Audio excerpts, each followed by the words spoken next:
Ей оралмандар, бастарыңа күн туған кезде қашып кетіп, енді бейбітшілік заман орнағанда қазақ даласына қайта келіп жүрсіңдер деп өз қандастарымызды кемсітіп жүрген дүбәралардың бар екенін білеміз. Өзбекстанға барған сапарында Набай облысына бардым ағайын.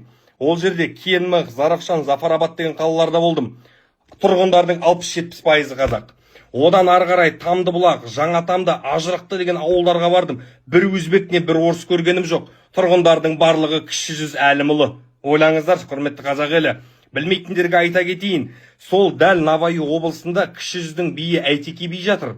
Одан ары қарай жүрсең Хорезмде қазақтың 3-ші ханы Бұрындық жатыр. Оның жанында қазақтың хас батыры Сырымдатұлы жатыр.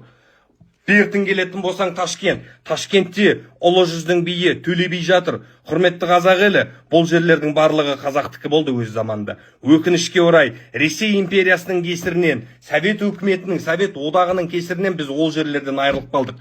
Ресейдің өзін алатын болсаң, Омбың мен Астраханың, оның жанында Орынборың тұр, қазақтың астанасы болған. Қазақтың жерлері өз заманындағы. Дәл сол Астраханда немесе Орынборда қателеспесем, қазақтың сазгері күйшісі Құрманғазы жатыр. Одан бері қарай Қытайға өтетін болсаң, қазақтың хас батыры Оспан батырды Алтай қазақтары хан етіп көтерген жерлер жатыр. Құрметті қазақ елі, Қытайдағы қазақтардың жартысы албандар мен наймандар, яғни кезінде ол жерлер қазақтың жері болған. Ал енді сендерге сұрақ, олар ол жерлерде қалып қойғанына кінәлі емес қой. Сауатсыздарға айта кетейін, құрметті қазақ елі, біз Ресейдің құрамына кіретін кезімізде әлем бойынша жер көлемінен 7-ші орын болдық. Шыққан кезде 9-ға түстік. 2 сатыға төмендеп қалу үшін қазақ халқы қаншама жерінен айырылды. Осыны неге ескермейсіңдер сендер?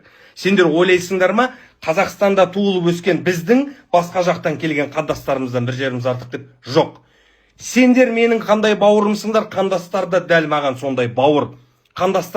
Қандастардың дәл осы жерде туылып өскен қазақтардан еш жері артық та емес, кем де емес. Мен ешкімді бөліп жармаймын. Я, мен Алматыда туылып өстім, бірақ мен үшін қазақ болса, ол бауыр.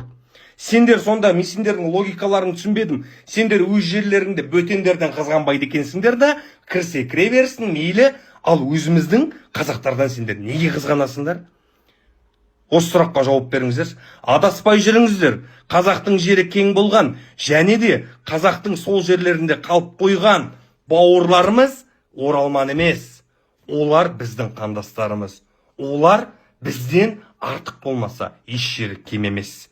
Осыны естеріңе сақтаңдар. Олай болмай, қазақ халқы бірігу керек. Ертең сол қандастардың қазаққа қандай пайдасы тиетінін сендер білсеңдер ғой. Аман болыңдар, бөлінбеңдер.